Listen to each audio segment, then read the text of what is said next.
Welcome to Bala cars. இப்போ நீங்கள் பார்க்க வர கார் பார்த்துட்டிங்கன்னா மாருதி சுசுக்கியில் பொலினோ அப்படிங்கிற காரை பற்றி தான் பார்க்க போகிறோம். வாங்க வீடியோக்குள்ளே போகலாம். இந்த கார் பார்த்தீங்கன்னா மாருதி சுசுக்கியில் பொலினோ. இதோட வேரியன்ட் பார்த்தீங்கன்னா ஆல்பா அப்படிங்கிற வேரியன்ட் தான்.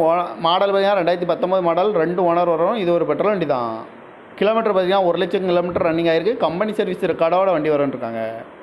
இதுக்கு இன்சூரன்ஸும் பார்த்தீங்கன்னா இருக்குது அப்படின்னு இருக்காங்க. காரோட ஐடி வேல்யூ பார்த்தீங்கன்னா 3,40,000 ஐடி வேல்யூ மட்டும் வரும்ன்ருக்காங்க. ஏசி வந்துடும், பவர் ஷேரிங், பவர் வந்துடும். காரோட ப்ரைஸ் என்ன சொன்னாலும் 6,30,000 சொல்கிறாங்க. ரேட்டு குறைக்கணும்னு சொல்லியிருக்காங்க. குறைச்சி பேசி இந்த காரை பைப்பிங்களான்னு சொல்லியிருக்காங்க. பூஸ் பட்டன் வந்துடும், ஷார்ட் வந்துடும், ஏபிஎஸ் வந்துடும், ஏர் பேக்கு, அழகு வீலு, டச் ஸ்க்ரீன் வந்துடும், ரிவர்ஸ் கேமரா வந்துடும். கம்பெனி சர்வீஸ் ரெக்கார்டோட வண்டி இருக்குன்னு இருக்காங்க. ஐடி வேல்யூ பார்த்தீங்கன்னா 3,40,000 வரும்ன்ருக்காங்க. அந்த காரோட ப்ரைஸ் என்ன சொல்கிறாங்கன்னா 6,30,000 சொல்கிறாங்க. ரேட்டு குறைக்கணும்னு சொல்லியிருக்காங்க. குறைச்சி பேசி இந்த காரை பைப்பிங்களான்னு சொல்லியிருக்காங்க. இந்த மாதிரி கார் வீடியோக்கெலாம் பல கார் சேனலில் சப்ஸ்கிரைப் பண்ணிச்சுக்கோங்க. தேங்க்யூ ஃபார் வாட்சிங்.